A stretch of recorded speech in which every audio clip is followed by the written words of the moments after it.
Hello everyone, नमस्कार। मैं Harsh Kumar Singh first अटेम्प्टर्स के यूट्यूब चैनल पर आपका स्वागत करता हूं।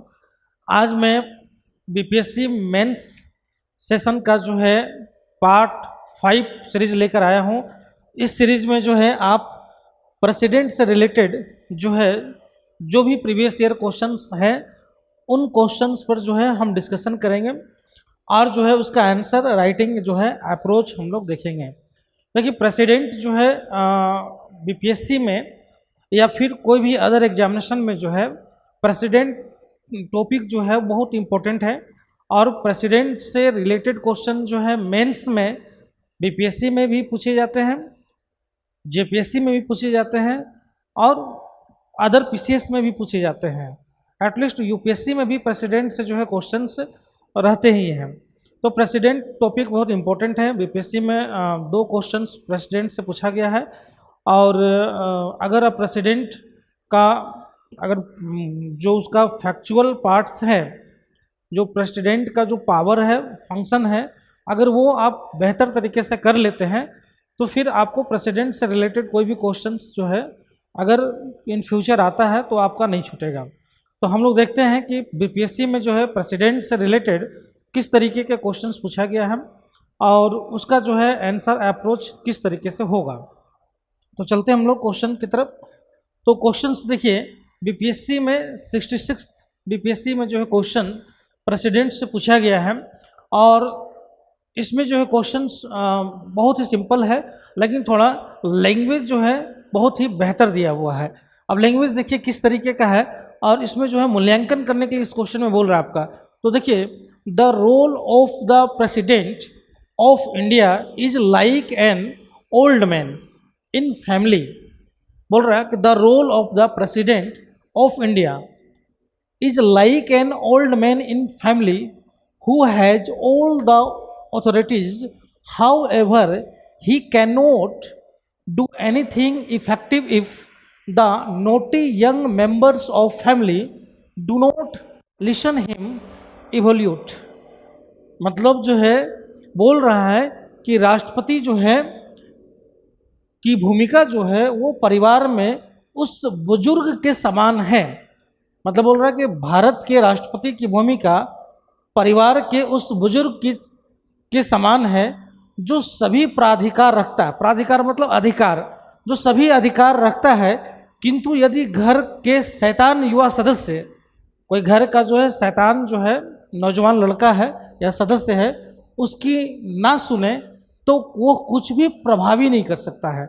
अगर कोई इसमें क्वेश्चंस पूछा जा रहा है कि जो है राष्ट्रपति की जो भूमिका है ये उस तरीके का है जैसे कोई घर में जो बुजुर्ग कोई होते हैं और वो बुजुर्ग का जो है परिवार में पूरा अधिकार होता है, पूरा सम्मान होता है ना, उनका अधिकार होता है। लेकिन अगर कोई घर का कोई जो है शैतान जो है युवा सदस्य है, कोई बदमाश जो है, कोई घर का नौजवान है, अगर वो कोई बदमाशी करता है, शैतानी करता है, तो वो बुजुर्ग जो है उस पर कोई भी प्रभावी कदम नहीं उठा सकता है।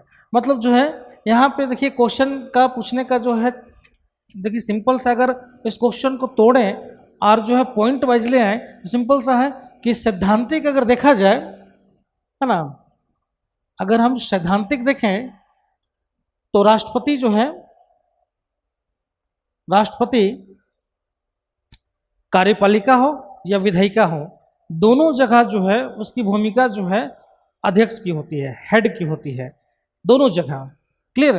तो एक तरह से उसकी भूमिका जो है परिवार के मुखिया की तरह होता है। मतलब ये जो सरकार है, जो सरकार सेंट्रल गवर्नमेंट में जो सरकार होती है उसकी वो मुखिया होते हैं सैद्धांतिक तरीके से।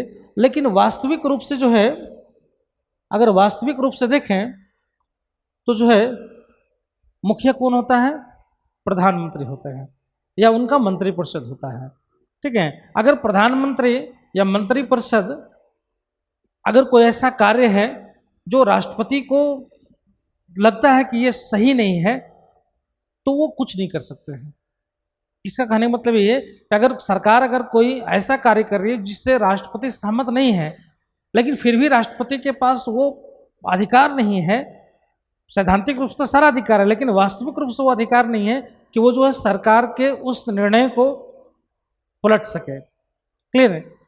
तो इसी पे जो है आपको मूल्यांकन करना है कि किस तरीके से जो है, जो हमारे यहाँ जो संसदीय व्यवस्था बनाया गया है और जो हमारे यहाँ जो राष्ट्रपति की भूमिका है, उसी पे जो है आप मूल्यांकन कीजिए। देखिए, अगर हम लोग देखें तो हमारे यहाँ संसदीय व्यवस्था को अपनाया गया है।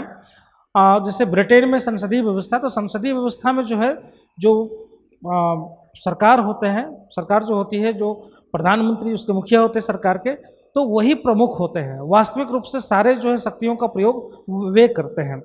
लेकिन अगर अमेरिका में देखें, चूँकि वहाँ पर प्रेसिडेंशियल जो है गवर्नमेंट होती है, तो वहाँ पर जो है वहाँ के राष्ट्रपति ही सैद्धांतिक और जो है व्यवहारिक दोनों प्रमुख होते हैं, और वहाँ के राष्ट्रपति जो है उनको पावर होता है कार्य करने का। लेकिन हमारे यहाँ चूँकि संसदीय व्यवस्था है, तो राष्ट्रपति को जो है उस तरीके का जो है व्यवहारिक शक्तियाँ नहीं दी गई है कि जैसे जो है अमेरिका के राष्ट्रपति के पास है। तो हमारे यहाँ राष्ट्रपति जो है एक तरीके से जो है सैद्धांतिक रूप से तो प्रमुख है, लेकिन वास्तविक रूप से अगर देखें तो जो है वो प्रमुख नहीं है, प्रमुख रूप से भूमिका वो नहीं निभाते हैं। क्लियर? यहाँ पे जो है प्रधानमंत्री और जो उनका मंत्री परिषद है वही प्रभावी रूप से जो है भूमिका निभाता है, और राष्ट्रपति को जो है संविधान के अनुसार सिंपल सा है कि उनको जो है प्रधानमंत्री और जो मंत्री परिषद है उसके सलाह के अनुसार ही कार्य करना होता है। क्लियर है? तो उनके सलाह के अनुसार ही जो है प्रेसिडेंट जो है कार्य करते हैं, चाहे जो भी उनकी जो अधिकार है उस अधिकारों का वो प्रयोग करते हैं। तो इसी चीज़ को हमको समझना है कि किस तरीके से जो है राष्ट्रपति की जो है शक्तियाँ दी गई हैं और उन शक्तियों का वो प्रयोग किस तरीके से करते हैं। क्लियर? अब देखिए, तो इसमें जो है पहला जो पार्ट हम लोग लेंगे तो उसमें इंट्रोडक्शन है ना। इंट्रोडक्शन में जो है हम लोग देखते हैं कि ये कथन जो है भारत के राष्ट्रपति की भूमिका परिवार के उस बुजुर्ग व्यक्ति की तरह है जिसके पास सारी सत्ता होती है, फिर भी यदि शरारती नौजवान सदस्य उसकी बात ना माने तो वो कुछ प्रभावी नहीं कर सकता। ये एक स्टेटमेंट है, इसी पे जो है इंट्रोडक्शन हमने दिया है कि भारतीय राष्ट्रपति की औपचारिक सेरेमोनियल भूमिका पर एक जो है रूपकात्मक, ठीक है, मेटाफोरिकल टिप्पणी है। ठीक है, मतलब जो उनका जो औपचारिक राष्ट्रपति का औपचारिक जो भूमिका है उसी पर जो है रूपकात्मक जो है टिप्पणी जो है किया गया है। क्लियर? अब देखिए कि कैसे जो है राष्ट्रपति का जो पोजीशन है किस तरीके का है, संविधान ने किस तरीके का जो है उनको अधिकार दिया गया। ऐसे तो हम लोग बोलते हैं कि जो है वो राष्ट्राध्यक्ष है तो सारी शक्तियाँ तो उन्हीं के पास है, चूँकि हेड है, लेकिन जो है वास्तविक रूप से उन शक्तियों का वो प्रयोग कैसे करते हैं ये जो है संविधान में भी बताया गया है। अब पहला पॉइंट हम लोग देखें कि राष्ट्रपति की संवैधानिक स्थिति, क्योंकि हमको बताना पड़ेगा कि राष्ट्रपति का संवैधानिक स्थिति क्या है, क्योंकि इसी पर निर्भर करता है कि जो है वो किस तरीके का जो है प्रभावी भूमिका निभा सकते हैं। तो देखें, तो पहला है constitutional position of the president. अब देखिए, एज पर आर्टिकल 52 है ना, आर्टिकल 52 के अनुसार क्या है कि India shall have a president. Clear? मतलब अनुच्छेद 52 में जो है बोला गया है कि भारत में एक राष्ट्रपति होगा। तो राष्ट्रपति का प्रोविजंस कहाँ है, ये कॉन्स्टिट्यूशन के जो है किस आर्टिकल्स में, ये हमने बता दिया कि एज पर आर्टिकल 52 के अनुसार क्या है कि India shall have a president, मतलब इंडिया भारत का एक राष्ट्रपति होगा। दूसरा पॉइंट देखें, as per article 53। Clear? As per article 53 the executive power of the unions is vested in the president. मतलब अनुच्छेद 53 के अनुसार संघ की कार्यपालिका शक्तियां राष्ट्रपति में निहित है। मतलब अगर कार्यपालिका शक्ति देखें तो राष्ट्रपति में ही निहित है। ये कहाँ पर दिया हुआ है? आर्टिकल 53 में। तो आर्टिकल 52 में जो है प्रेसिडेंट का प्रोविजन किया हुआ है कि भारत का एक राष्ट्रपति होंगे, और आर्टिकल 53 में जो है इनकी कार्यपालिका शक्ति के बारे में बताया गया है कि जो एक्सिक्यूटिव पावर है वो किस में निहित होता है? प्रेसिडेंट में निहित होता है। क्लियर? तो ये जो है संवैधानिक भूमिका देखें तो जो है इनका जो है जो भी एक्सिक्यूटिव पावर है वो किसके पास है? राष्ट्रपति के पास है। तीसरा पॉइंट है, हाउ एवर अंडर आर्टिकल 74(1), ठीक है, under article 74(1) clause 1 the president exercises power on the aid and advice of the council of ministers headed by the prime minister. देखिए यहीं पे जो है इनका जो है क्या है प्रभाव नजर आता है कि राष्ट्रपति कितना प्रभावी है, व्यवहारिक रूप से है ना, प्रैक्टिकल रूप रूप से जो है कितने प्रभावी हैं, इफेक्टिव है। अब देखिए यहाँ पर दिया है कि हाउ अंडर आर्टिकल 74 क्लाउज 1, अनुच्छेद 74 क्लाउज 1 के तहत राष्ट्रपति को प्रधानमंत्री और मंत्रिपरिषद की सहायता और सलाह पर कार्य करना होता है। ठीक है, भले जो है 53 में, आर्टिकल 53 में जो है उनको जो है एक्सिक्यूटिव पावर दिया हुआ है कि जो है सारे कार्यपालिका शक्तियाँ जो है किसमें निहित है, राष्ट्रपति में निहित है। लेकिन जो है अंडर आर्टिकल 74 क्लाउज 1 में बोला गया है कि प्रेसिडेंट जो है इन शक्तियों का प्रयोग कैसे करेंगे, तो इन शक्तियों का प्रयोग जो है वो किस प्रधानमंत्री और मंत्रिपरिषद के सहायता और सलाह पर करेंगे। अब यहाँ पे जो है, तो यहाँ पे प्रधानमंत्री और जो मंत्रिपरिषद है वो जो सलाह देगा, जो एडवाइस देगा, उसी के अनुसार राष्ट्रपति को क्या करना है, अपनी शक्तियों का प्रयोग करना है। नहीं तो जो है राष्ट्रपति अपने अनुसार उन शक्तियों का प्रयोग नहीं कर सकते, बल्कि जो है मंत्रिपरिषद के सलाह पर ही जो है वो क्या करेंगे, अपने शक्तियों का, कार्यपालिका शक्तियों का क्या करेंगे, प्रयोग करेंगे। क्लियर। तो कंक्लूड करते, इसलिए राष्ट्रपति एक संवैधानिक प्रमुख है, राष्ट्रपति जो है एक संवैधानिक प्रमुख है, लेकिन वास्तविक शक्तियां चुनी हुई सरकार के पास होती हैं। क्लियर। तो इसलिए अगर ये आर्टिकल्स को देखें तो संवैधानिक प्रमुख के रूप में जो है राष्ट्रपति तो है, लेकिन वास्तविक जो पावर है, जो ओरिजिनल जो पावर है वो किसके पास होती है, चुनी हुई सरकार के पास होती है। और चुनी हुई सरकार कौन होता है, प्रधानमंत्री प्लस जो है काउंसिल ऑफ मिनिस्टर। ठीक है, प्रधानमंत्री और काउंसिल ऑफ मिनिस्टर, यही चुनी हुई जो है सरकार होती है। क्लियर। तो कॉन्स्टिट्यूशनल है तो है, लेकिन रियल जो है power lies with the elected government. तो यही जो है कंक्लूड निकलता है कि कॉन्स्टिट्यूशनल पोजीशन प्रेसिडेंट का किस तरीके का बनाया हुआ है। क्लियर। दूसरा पॉइंट देखें, सेरिमोनियल वर्सेस फंक्शनल रोल। ठीक है, औपचारिक बनाम वास्तविक भूमिका। अब यहाँ पे देखें कि जो है इनको सैद्धांतिक रूप से, सेरेमोनियल रूप से तो ये संवैधानिक प्रमुख हैं ही, लेकिन फंक्शनल जो रोल इनका है, वास्तविक जो भूमिका है, वो किस तरीके का है। क्लियर। तो हम लोग पहला पॉइंट देखें, the president is often described as a rubber stamp और ए ट्यूटुलर हेड। ठीक है, मतलब राष्ट्रपति को अक्सर जो है रबर स्टैम्प या नाम मात्र का जो है प्रमुख कहा जाता है। तो क्यों कहा जाता है रबर स्टैम्प, क्योंकि राष्ट्रपति जो है सलाह पे काम करते हैं, एडवाइस पे काम करते हैं। तो एक तरीके से जो है वास्तविक शक्तियों को प्रयोग तो प्रधानमंत्री और मंत्रिपरिषद ही करते हैं, और राष्ट्रपति सिर्फ उसमें मुहर लगाते हैं या उस पर जो है साइन करते हैं। इसलिए जो है बोला जाता है कि जो है राष्ट्रपति जो है नाम मात्र का प्रमुख है, या तो वो रबर स्टम्प के रूप में है। लेकिन हम लोग पहले भी जिक्र किए थे कि राष्ट्रपति रबर स्टम्प के रूप में नहीं है, चूंकि संसदीय व्यवस्था अपनाया गया है, तो उसमें भूमिका जो है मंत्रिपरिषद और प्रधानमंत्री की भूमिका उसमें बढ़ जाती है, प्रभावी हो जाती है। लेकिन राष्ट्रपति को कहीं कहीं ऐसा जो है पावर है जहाँ पे वो रबर स्टम्प की तरह काम नहीं करते हैं, बल्कि अपने शक्तियों का प्रयोग भी करते हैं। हम आगे बताएंगे कि कैसे, किस समय या किन परिस्थितियों में राष्ट्रपति जो है अपने जो है शक्तियों का वास्तविक जो है प्रयोग करते हैं। क्लियर। तो रबर स्टम्प कहा जाता है। इस दूसरा पॉइंट देखें, परिवार के बुजुर्ग की तरह राष्ट्रपति को सम्मानित स्थान प्राप्त है, लेकिन उनके पास सीधी कार्यकारी शक्ति नहीं होती है। ठीक है, इसी कारण जो है अक्सर जो है आलोचक जो है उनको रबर स्टम्प या जो है नाम मात्र का प्रमुख बोलते हैं। क्लियर। नेक्स्ट देखें कि जो है ऐसा अवसर जब राष्ट्रपति विवेकाधीन शक्तियाँ मिलती है। देखिए अभी तीसरा, अब उसी को हम जो है मूल्यांकन कर रहे हैं। तो पहले तो हमने बता दिया कि जो है एक तरह से जो है वो एक नाम मात्र के जो अध्यक्ष है, लेकिन कई जगह कई परिस्थितियां ऐसी होती है जहां पे राष्ट्रपति अपने विवेक, मतलब बिना सलाह कर जो है अपने शक्तियों का प्रयोग करते हैं। तो ये दूसरा पॉइंट हम बता दिए कि जो है ऐसे अवसर जब राष्ट्रपति को अपने विवेकाधीन शक्तियाँ जो है मिलती हैं, मतलब वो जो है अपने हिसाब से जो है क्या करते हैं, कार्य करते हैं। ठीक है, पहला देखें, कुछ स्थितियों में जो है राष्ट्रपति स्वतंत्र रूप से कार्य कर सकते हैं। ये जो है प्रोविजन जो है दिया हुआ है।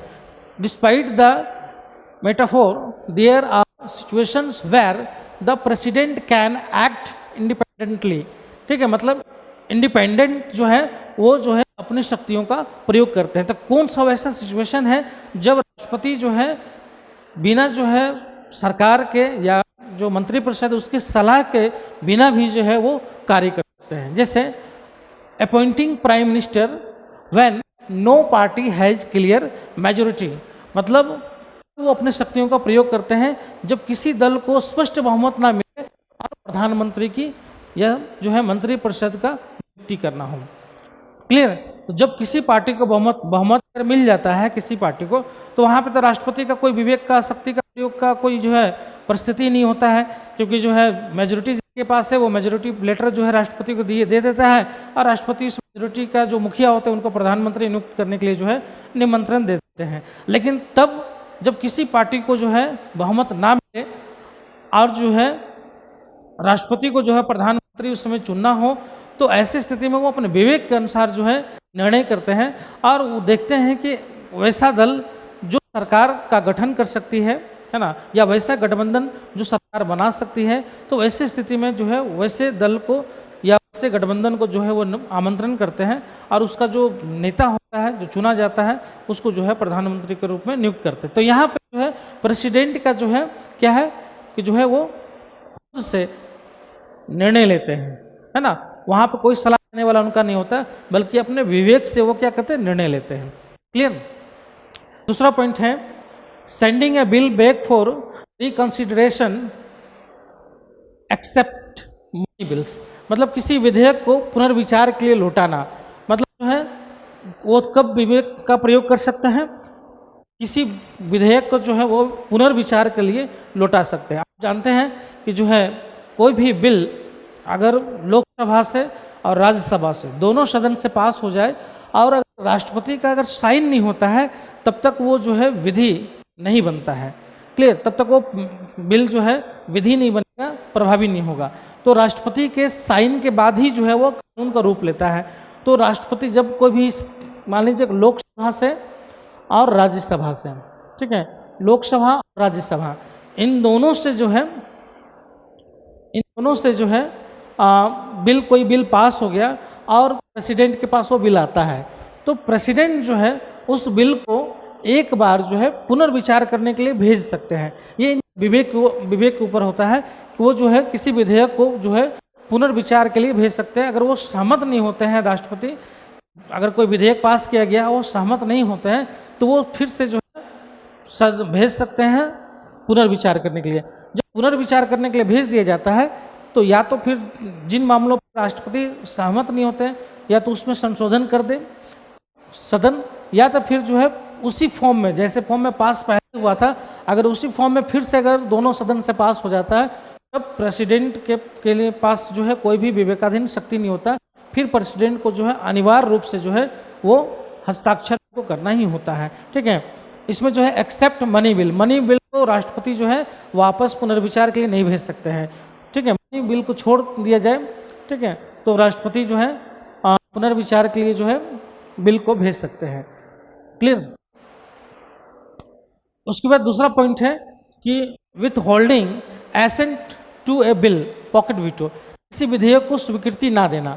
अब कभी कभी क्या होता है कि राष्ट्रपति का ये भी विवेकाधीन शक्तियां हैं कि कोई बिल उनके पास आया और उस बिल पे जो है वो पॉकेट वीटो का जो है प्रयोग कर लेते हैं। पॉकेट वीटो का मतलब होता है किसी विधेयक पे ना स्वीकृति देना ना जो है उसको अस्वीकृति देना। एक तरह से क्या होता है कि राष्ट्रपति जो है कोई बिल आया उनके पास साइन करने के लिए और उन्होंने जो है पैकेट में डाल लिया, मतलब जो है सिंपल सा है कि वो जो है उस बिल पे जो है कोई कार्रवाई ही नहीं करते हैं, तो एक तरह से वो बिल जो है पड़ा रहता है। ठीक है, उसमें स्वीकृति भी नहीं देते हैं और उसको जो है वापस भी नहीं करते हैं। क्लियर? तो ना स्वीकृति दे रहे ना वापस कर रहे, बिल पड़ा हुआ है, तो उसको बोला जाता है पॉकेट वीटो। एक तरह से वो क्या करते हैं, पॉकेट वीटो का प्रयोग कर लेते हैं किसी बिल पे। ठीक है, नेक्स्ट है डिस्पोजिंग ए स्टेट गवर्नमेंट अंडर आर्टिकल 356। ठीक है, तो अंडर आर्टिकल 356 के तहत राज्य सरकार को जो है बर्खास्त करना। तो ये भी जो है माना जाता है कि जो है जो भी किसी भी राज्य में जो है अगर संवैधानिक मशीनरी फेल हो जाता है, फिर मान लीजिए संविधान के अनुसार जो है कार्य अगर कोई स्टेट गवर्नमेंट करती है, तो ऐसी स्थिति में राष्ट्रपति जो है उस सरकार को बर्खास्त कर सकते हैं। लेकिन यहाँ पर भी है कि जो है यहाँ भी मंत्रिपरिषद जो है एक तरह से एडवाइज करता है राष्ट्रपति को, लेकिन कभी कभी होता है कि मंत्रिपरिषद एडवाइज करता है राष्ट्रपति को कि जो है इस सरकार को बर्खास्त कर दीजिए, लेकिन राष्ट्रपति वहाँ विवेक के अनुसार जो है निर्णय लेते हैं और जो है मंत्रिपरिषद के जो भेजा जाता है प्रस्ताव, उस प्रस्ताव को जो है वापस लौटा देते हैं और उस पर पुनर्विचार करने के लिए बोल देते हैं। जैसे एक बार इसी तरह का एग्जाम्पल था कि बिहार में राबड़ी देवी की सरकार को जो है बर्खास्त करने के लिए जो है, चूँकि सेंटर में जो है अटल बिहारी वाजपेयी जी की सरकार थी, तो उन्होंने और प्रेसिडेंट जो है APJ अब्दुल कलाम थे, तो बिहार सरकार को बर्खास्त करने के लिए, राबड़ी देवी की सरकार को बर्खास्त करने के लिए जो है अटल बिहारी वाजपेयी ने जो है प्रस्ताव भेजा था APJ अब्दुल कलाम के पास, तो उन्होंने उस प्रस्ताव को वापस लौटा दिया और उन्होंने बोला कि मुझे जो है इस आधार पर वहाँ के सरकार को बर्खास्त करने का कोई कारण नज़र नहीं आता है। ठीक है, तो यहाँ पे वो प्रेसिडेंट जो है 356 के प्रयोग पे जो है वो विचार कर सकते हैं, जो है सही है या नहीं है वो वापस लौटा सकते हैं। ये विवेक के अनुसार जो है निर्भर करता है। क्लियर। उसके अलावा तीसरा है कि seeking clarification from the PM और काउंसिल ऑफ मिनिस्टर्स, मतलब है प्रधानमंत्री या मंत्रिपरिषद से स्पष्टीकरण या जानकारी मांगना। मतलब राष्ट्रपति जो है यहाँ भी अपने विवेक के अनुसार काम कर सकते हैं, उनको लगता है कि कोई जानकारी जो है उन तक नहीं पहुँचा है तो प्रधानमंत्री या फिर मंत्रिपरिषद से जो है स्पष्टीकरण मांग सकते हैं और जानकारी मांग सकते हैं। या फिर कभी कभी होता है कि कोई जो है प्रेसिडेंट को पता चलता है कि जो है बिना कैबिनेट में कोई विषय रखे बिना जो है उसको पास कर दिया गया है या फिर उस निर्णय ले लिया गया है, तो वो जो है कैबिनेट में उस प्रस्ताव को जो है रखने की मांग करते हैं और बोलते हैं कि प्रस्ताव कैबिनेट में रखकर उस पर विचार किया जाए। तो ऐसे कई अवसर आते हैं जब प्रेसिडेंट जो है अपने विवेक के अनुसार जो है कार्य करते हैं, ना कि जो है मंत्रिपरिषद के सलाह के अनुसार। तो ये वैसी परिस्थितियां हैं जब राष्ट्रपति जो है अपने विवेकाधीन शक्तियों का प्रयोग करते हैं। इन परिस्थितियों में राष्ट्रपति की भूमिका केवल जो है औपचारिक नहीं बल्कि सक्रिय और निर्णायक होती है। तो इसलिए जो है यहाँ पे आप इन चीज़ों को बता सकते हैं कि ये वो वैसा परिस्थिति है जहाँ पे जो है राष्ट्रपति की भूमिका जो है केवल औपचारिक नहीं बल्कि जो है सक्रिय और निर्णायक होती है। मतलब यहाँ पर जो है वो प्रभावी होते हैं इन परिस्थितियों में। क्लियर। नेक्स्ट देखें, राजनीतिक परिस्थितियों के अनुसार भूमिका में परिवर्तन, changing nature with political context. मतलब अगर देखें तो जो है पॉलिटिकल कॉन्टेक्स्ट में देखें तो उनका जो है चेंजिंग नेचर जो है दिखता है। ठीक है, कैसे? पहला, जब गठबंधन सरकार हो या राजनीतिक संकट हो तब राष्ट्रपति की भूमिका अधिक महत्वपूर्ण और निर्णायक हो जाती है। मतलब है ड्यूरिंग द कोलिएशन गवर्नमेंट्स और political crisis the presidents role becomes more prominented. तो मतलब जो है जब गठबंधन की सरकार हो या राजनीतिक जो है संकट अगर हो जाता है तो वैसी परिस्थिति में जो है राष्ट्रपति की भूमिका जो है बहुत महत्वपूर्ण हो जाती है, प्रभावी हो जाती है। ठीक है, जैसे एग्जाम्पल लीजिए कि राष्ट्रपति KR नारायण ने 1999 के राजनीतिक संकट में सक्रिय भूमिका जो है निभाई थी। ठीक है, उसी तरह राष्ट्रपति APJ अब्दुल कलाम ने ऑफिस ऑफ प्रॉफिट बिल पर जो है हस्ताक्षर करने से पहले स्पष्टीकरण जो है मांगा था। तो कुछ एग्जाम्पल है जहाँ पे जो है कोई अगर संकट आ जाता है या राष्ट्रपति को जो है स्पष्टीकरण मांगने की जो आवश्यकता पड़ जाती है तो वो अपने विवेक के अनुसार जो है स्पष्टीकरण मांग सकते हैं, या फिर जो है चाहे वो प्रधानमंत्री से मांगे या फिर जो है मंत्रिपरिषद से वो मांग सकते हैं। क्लियर। तो एक तरह से जो है अगर जो है इनका अगर संवैधानिक अगर प्रोविजन देखें तो ये समझ में आता है कि चूंकि जो स्टेटमेंट जो दिया गया है वो स्टेटमेंट पूरी तरीके से सही नहीं है। हाँ, कुछ हद तक सही है। राष्ट्रपति की भूमिका जो है उस परिवार में बुजुर्ग की तरह है कि जो है कि अगर कोई युवा शैतान सदस्य जो है अगर बदमाशी करता है तो कोई प्रभावी जो है भूमिका नहीं निभा पाता। लेकिन ऐसा भी नहीं है कि जो है वो हमेशा प्रभावी भूमिका नहीं निभा सकते, बल्कि कई परिस्थितियां ऐसा है जहां पे वो प्रभावी भूमिका निभाते हैं और जो है एक तरीके से जो है वो व्यवहारिक जो शक्तियों का प्रयोग भी करते हैं। चाहे जो है वो गठबंधन सरकार में जो है राजनीतिक संकट का मामला हो या जब नई सरकार का गठन हो और किसी को बहुमत ना मिले तो वहाँ पे वो प्रभावी निर्णय लेते हैं, या किसी बिल को जो है पुनर्विचार के लिए लौटाने के लिए हो, कोई भी एडवाइज हो मंत्रिपरिषद का उसको पुनर्विचार करने लौटाने के लिए लौटा सकते हैं, या आर्टिकल 356 के प्रयोग में जो है सलाह को मानने के लिए जो है पुनर्विचार करने के लिए भेज सकते हैं। ठीक है, तो कई ऐसा परिस्थितियां हैं जहां पे प्रेसिडेंट जो है प्रभावी भूमिका निभाते हैं। हाँ, लेकिन ये बोल सकते हैं कि जो है बहुत जगह जो है कार्यपालिका शक्ति का प्रयोग जो डायरेक्ट ना करके जो है मंत्रिपरिषद और प्रधानमंत्री के सलाह के अनुसार करते हैं। तो कुछ हद जो है स्टेटमेंट सही भी है, और कुछ परिस्थितिजनक जो है वो स्टेटमेंट में जो है ऐसा नहीं कि प्रेसिडेंट जो है प्रभावी भूमिका नहीं निभा सकते, बल्कि सिर्फ रबर स्टम्प की तरह काम करते हैं, बल्कि रबर स्टम्प की तरह से बाहर भी आकर जो है वो काम करते हैं। हम उसको रबर स्टम्प नहीं बोल सकते हैं, क्योंकि ये जो है एक तरह से जो है राजनीतिक आलोचक है वो भारतीय संविधान में जो व्यवस्था है उसकी आलोचना में ये बोलते हैं। लेकिन चूँकि राष्ट्रपति के समय के अनुसार, परिस्थिति के अनुसार जो उनकी भूमिका को जो है रखा गया है। क्लियर? तो कंक्लूजन हम लोग, हालांकि ये रूपक जो है राष्ट्रपति की सीमित जो स्टेटमेंट है ये राष्ट्रपति की सीमित कार्यकारी भूमिका को जो है दर्शाता है, लेकिन ये जो उनकी संवैधानिक गरिमा और विवेकाधीन शक्तियों को कम करके आंकता है। सामान्य परिस्थितियों में राष्ट्रपति निष्क्रिय प्रतीत हो सकते हैं, परंतु राजनीतिक अस्थिरता के समय उनकी भूमिका अत्यंत महत्वपूर्ण और प्रभावशाली बन जाता है। तो मतलब बोल सकते हैं कि जो ये स्टेटमेंट है वो राष्ट्रपति की सीमित कार्यकारी भूमिका को दर्शाता है कि राष्ट्रपति को जो है सीमित जो है लिमिटेड जो है उनकी कार्यकारी जो फंक्शनल जो भूमिका है, रोल है वो है, लेकिन उनकी संवैधानिक गरिमा और विवेकाधीन जो शक्तियां हैं, है ना, जो संवैधानिक उनकी गरिमा है और जो विवेकाधीन शक्तियां हैं, ठीक है, उसको कम करके जो है ये बताया गया है। बल्कि सामान्य परिस्थितियों में तो राष्ट्रपति निष्क्रिय प्रतीत हो सकते हैं, परंतु जब राजनीतिक अस्थिरता हो, ठीक है, तो वैसे समय में उनकी भूमिका जो है महत्वपूर्ण और प्रभावशाली हो जाता है। क्लियर? तो ये जो है क्वेश्चन का जो है के एनालिसिस था, तो हमने दोनों तरफ से बता दिया कि उनकी भूमिका बहुत जगह ऐसा है जहाँ पे वो निष्क्रिय नज़र आते हैं, लेकिन जब राजनीतिक अस्थिरता की बात आता है या फिर कई मौके पर ऐसे परिस्थितियाँ उत्पन्न होती हैं जहाँ पर राष्ट्रपति जो है सक्रिय और महत्वपूर्ण भूमिका जो है निभाते हैं। क्लियर? तो आपको समझ में आ गया होगा इसका मूल्यांकन इस क्वेश्चन का, और राष्ट्रपति की भूमिका क्या है संवैधानिक, ये भी पता चल गया होगा। क्लियर? दूसरा क्वेश्चन में हम लोग चलते हैं। ये सेकंड क्वेश्चन है 69th बीपीएससी में ये क्वेश्चन पूछा हुआ था।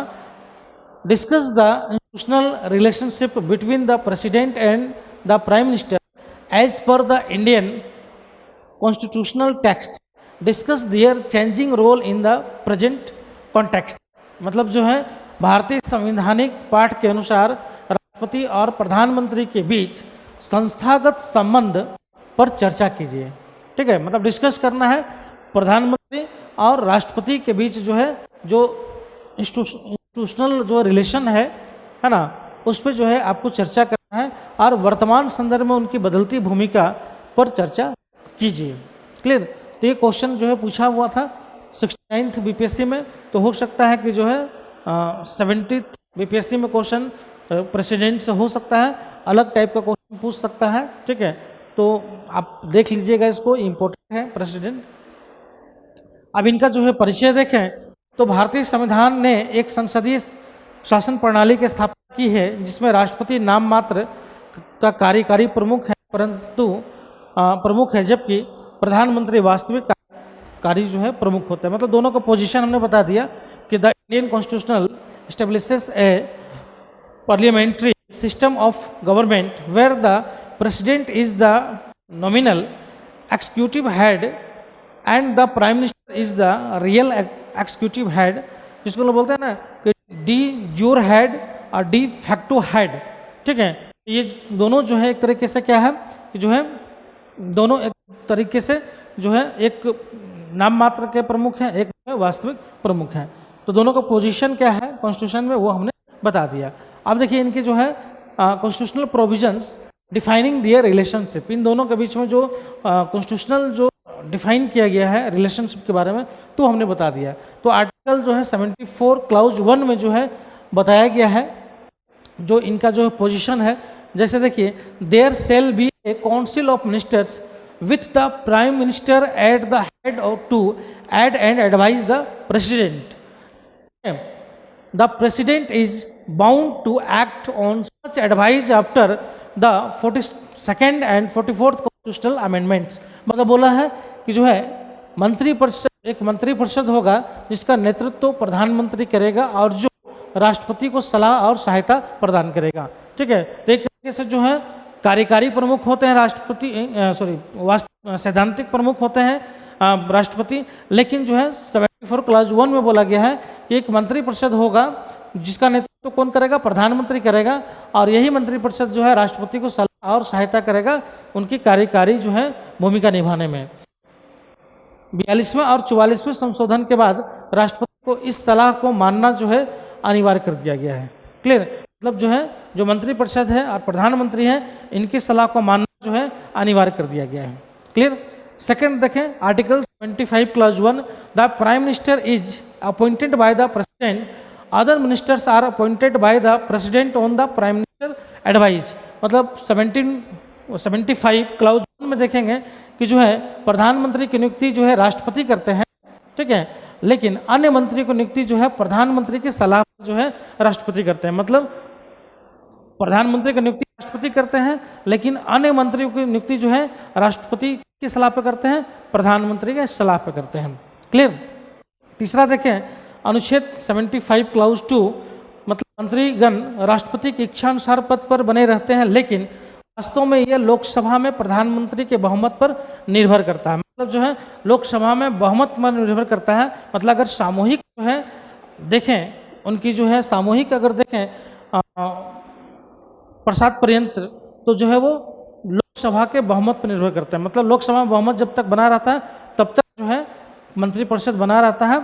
और चूंकि व्यक्तिगत रूप से जो है अगर किसी मंत्री को हटाना है तो जो है वो राष्ट्रपति पर निर्भर करता है, क्योंकि राष्ट्रपति प्रधानमंत्री की सलाह पर काम करते हैं। तो प्रधानमंत्री अगर किसी मंत्री को हटाना या नए मंत्री को नियुक्त करने का अगर एडवाइज करते हैं तो प्रेसिडेंट उनको हटा सकते हैं और उसको नए को नियुक्त कर सकते हैं। लेकिन जो है सामूहिक रूप से ये मंत्रिपरिषद के प्रति जो है उत्तरदायी होते हैं। ठीक है, जो भी मंत्रिपरिषद है वो किसके प्रति है, लोकसभा के प्रति जो है उत्तरदायी होते हैं। सामूहिक रूप से जो मंत्रिपरिषद है वो लोकसभा के प्रति उत्तरदायी होता है। क्लियर। नेक्स्ट देखें, अनुच्छेद 78, आर्टिकल 78 देखें, the prime minister shall communicate all decisions of the council of ministers to the president, furnish information as called for by the president, submit proposal for consideration if the president desires so। मतलब जो है प्रधानमंत्री का कर्तव्य यहाँ दिया गया है आर्टिकल 78 में कि जो है प्रधानमंत्री मंत्रिपरिषद के सभी निर्णयों की सूचना राष्ट्रपति को देंगे। मतलब जो भी मंत्रिपरिषद का निर्णय लिया जाएगा मंत्रिपरिषद के द्वारा, उन सभी निर्णय को जो है राष्ट्रपति को क्या करेंगे, उनको जो है समय समय पर जो है उनको सूचना देते रहेंगे। दूसरा है, राष्ट्रपति द्वारा मांगी गई जानकारी जो है प्रधानमंत्री प्रदान करेंगे। अगर कोई जानकारी राष्ट्रपति द्वारा मांगा जाता है तो प्रधानमंत्री का कर्तव्य होगा कि प्रेसिडेंट को जो है उस जानकारी को जो है अवेलेबल करवाएंगे। तीसरा है, राष्ट्रपति की इच्छा होने पर कोई भी विषय मंत्रिपरिषद में प्रस्तुत करेंगे। मतलब अगर राष्ट्रपति की अगर किसी विषय पर जो है वो सहमत नहीं है, आपको लगता है कि मंत्रिपरिषद में बात को रखे बिना जो है निर्णय ले लिया गया, तो ऐसी स्थिति में जो है राष्ट्रपति मंत्रिपरिषद में किसी विषय पर चर्चा करने के लिए जो है वहाँ पे रखवाने का जो है निर्देश देंगे, और प्रधानमंत्री जो है मंत्रिपरिषद में जो है किसी विषय पर जो है चर्चा करने के लिए जो है वो प्रस्तुत करेंगे। क्लियर। नेक्स्ट देखें, व्यवहारिक कार्य प्रणाली है ना, practical working of the relations. तो देखें, the president acts on the advice of the prime minister and the council of ministers in most matters. मतलब राष्ट्रपति अधिकांश मामलों में प्रधानमंत्री और मंत्रिपरिषद की सलाह पे क्या करते हैं, कार्य करते हैं। ठीक है, तो प्रेसिडेंट किसकी सलाह पे काम करता है, प्रधानमंत्री और मंत्रिपरिषद की सलाह पे काम करते हैं। क्लियर। दूसरा, the prime minister acts as a bridge between the president and the cabinet. मतलब जो है प्रधानमंत्री क्या है, राष्ट्रपति और जो है जो कैबिनेट है उसके बीच में एक ब्रिज, सेतु का काम करते हैं। प्रधानमंत्री जो है राष्ट्रपति और मंत्रिमंडल के बीच जो है सेतु की भूमिका निभाते हैं, मतलब ब्रिज होते हैं। यहाँ जो भी निर्णय होता है वो राष्ट्रपति को देते हैं। राष्ट्रपति का कोई अगर निर्णय होता है तो वो कैबिनेट में प्रस्तुत करते हैं। क्लियर। तीसरा है प्रेसिडेंट में एडवाइज, क्वेश्चन और encourage the government but can not over rule the cabinet in ordinary situation. मतलब है राष्ट्रपति सलाह दे सकते हैं, सावधान कर सकते हैं या प्रोत्साहित कर सकते हैं, लेकिन सामान्य परिस्थितियों में वे मंत्रिपरिषद की सलाह को अस्वीकार नहीं कर सकते हैं। ठीक है, तो राष्ट्रपति जो है क्या कर सकते हैं, वो सलाह दे सकते हैं सरकार को, या फिर उसको कोई जो है सावधानी, उनको लगता है कि गलत हो रहा है तो वो सावधान कर सकते हैं। ठीक है, या प्रोत्साहित कर सकते हैं किसी विषय पर। लेकिन सामान्य परिस्थितियों में जो है अगर कोई जो है वैसा परिस्थिति नहीं आता है, पॉलिटिकल सिचुएशन, तो सामान्य परिस्थितियों में जो है वो मंत्रिपरिषद की सलाह को अस्वीकार नहीं कर सकते, बल्कि जो भी सलाह दिया जाएगा उसको वो स्वीकार उनको करना ही पड़ेगा। क्लियर। नेक्स्ट है वर्तमान परिप्रेक्ष्य में भूमिका में बदलाव देखें। Changing role in the present context में अगर देखें तो जो है किस तरीके का जो है भूमिका में जो है किस प्रकार का जो है बदलाव हुआ है प्रेजेंट कॉन्टेक्स्ट में देखें तो increasing dominance of the prime minister. ठीक है, in recent year there has been a centralisation of power in the PMO. ठीक है, मतलब प्रधानमंत्री की भूमिका में वृद्धि जो है अभी रिसेंटली अगर देखेंगे आप प्रेजेंट कॉन्टेक्स्ट में तो प्रधानमंत्री की भूमिका जो है काफ़ी बढ़ गई है। उनका जो पावर देखेंगे तो काफ़ी जो है महत्वपूर्ण रहता है। जैसे हाल के वर्षों में प्रधानमंत्री कार्यालय पीएमओ में शक्तियों का केंद्रीकरण देखा गया है। मतलब जो है अगर रिसेंटली देखेंगे तो प्रधानमंत्री कार्यालय है, पीएमओ है, तो वहाँ पर देखते हैं कि जो है वहाँ के पीएमओ में जो शक्तियों का केंद्रीकरण जो है सेंट्रलाइजेशन देखा गया है, और अधिकतर निर्णयों में जो है पीएमओ का जो है भूमिका या हस्तक्षेप होता है।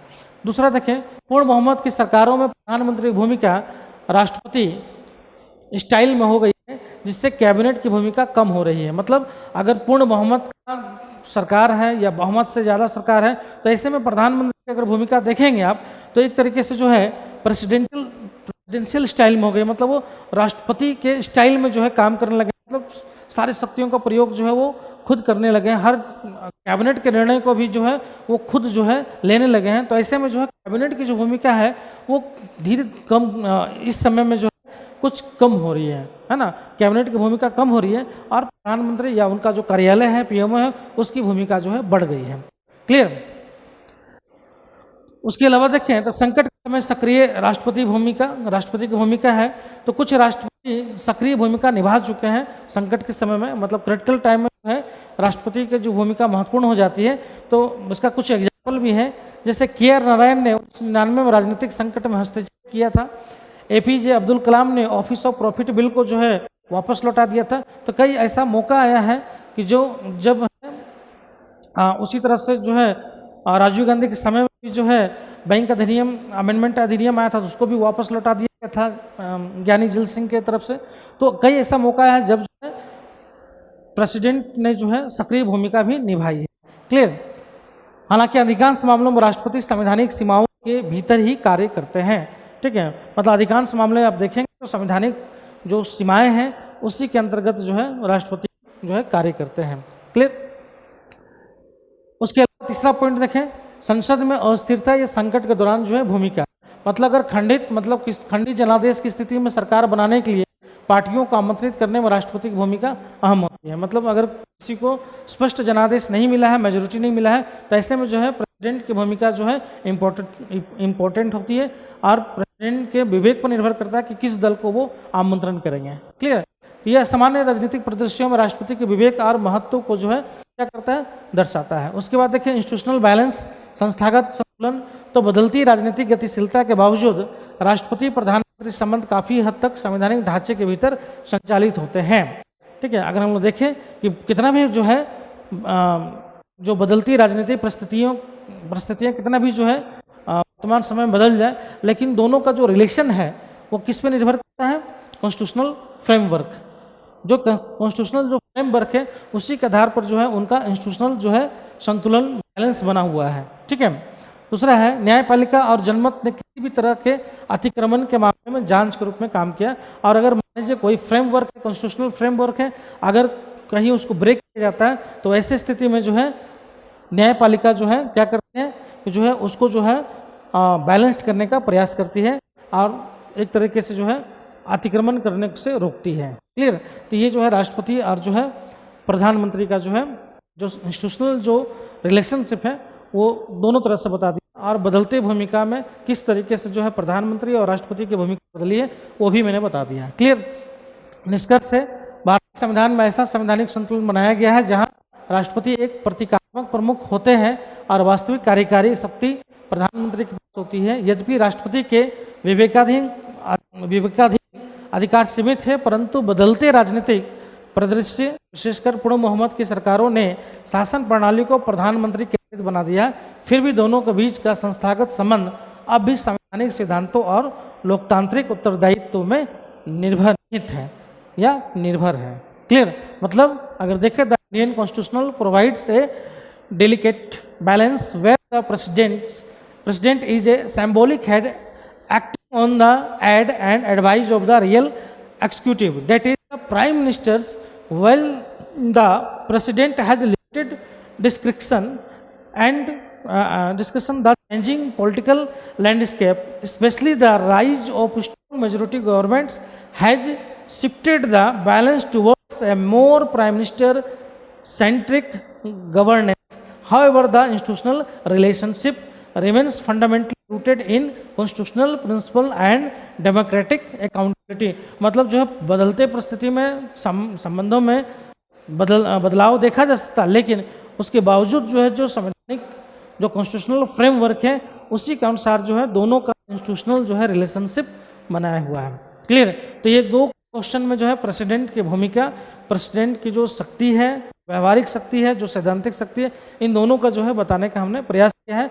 और प्रेसिडेंट और प्रधानमंत्री के बीच में जो है किस तरीके का रिलेशनशिप है, किन आर्टिकल्स में जो है उसको डिफाइन किया गया है, क्या प्रोविजंस है, इन सारी चीज़ों को जो है मैंने डिटेल में आपको बता दिया है।